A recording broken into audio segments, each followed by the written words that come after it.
ரொம்ப ஜாக்கிரதை, ரொம்ப ஜாக்கிரதை. இந்த சாட்சியை வாசிக்கும் போது உங்கள்கிட்ட பேசியே ஆகணும். வாலிப தம்பிகளிடத்தில் பேசணும், தங்கச்சிகளிடத்தில் பேசணும். உன்னுடைய ஃப்ரெண்ட்ஷிப்பு ரொம்ப முக்கியம்.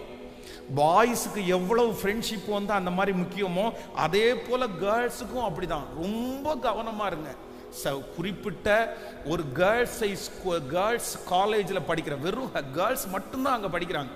அந்த காலேஜில் இருக்கிற ஒரு வாலிப தங்கச்சி கடந்த வாரத்தில் கவுன்சிலிங்காக வந்தா. அவ வந்து சொல்லும்போது அதிரத்தக்க வார்த்தைகளை சொன்னா. நான் அப்படி நம்பவே இல்லை. கூட இருக்கிற ஃப்ரெண்ட்ஸு கேர்ள்ஸ் எல்லாம் அசுத்தமான படங்களை இவங்களுடைய ஃபோனுக்கு அனுப்பி பார்க்க வச்சு அதில் அடிக்ட் ஆகி வெளியே வர முடியாமல் ராத்திரியானா ஏதோ ஒரு பிசாசு என் கூட ட்ராவல் பண்ணுதுன்னு சொல்லி ரொம்ப பயத்தோடு என்னிடத்துல வந்தா.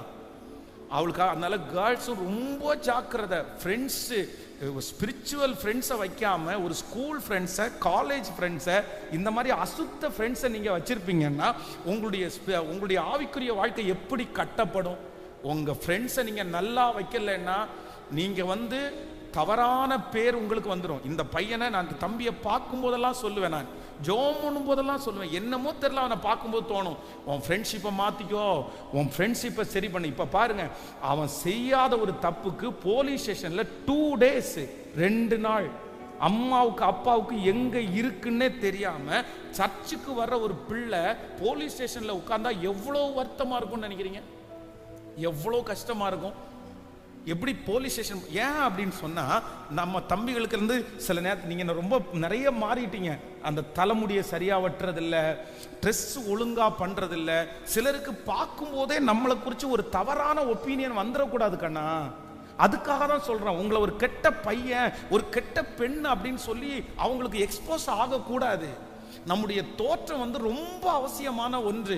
நீங்க வந்து ட்ரெஸ் பண்ணிக்கிறது ஒருவேளை இன்ட்ரெஸ்டா இருக்கலாம், ஆனா பார்க்குறவங்க வந்து உங்களுடைய ட்ரெஸ்ஸை பார்த்தா உங்களை வந்து கணிப்பாங்க.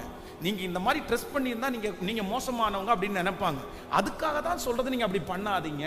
ஸோ ஆலயத்திற்கு வரும்போதெல்லாம் இப்போ நிறைய பார்க்குறேன் நான். ஒரு சர்ச்சு நிறைய பேர் ஆனதுனாலே என்னன்னு தெரியல, ஆனா ரொம்ப கவனமா இருங்க. நீங்க கவனமா இருங்க.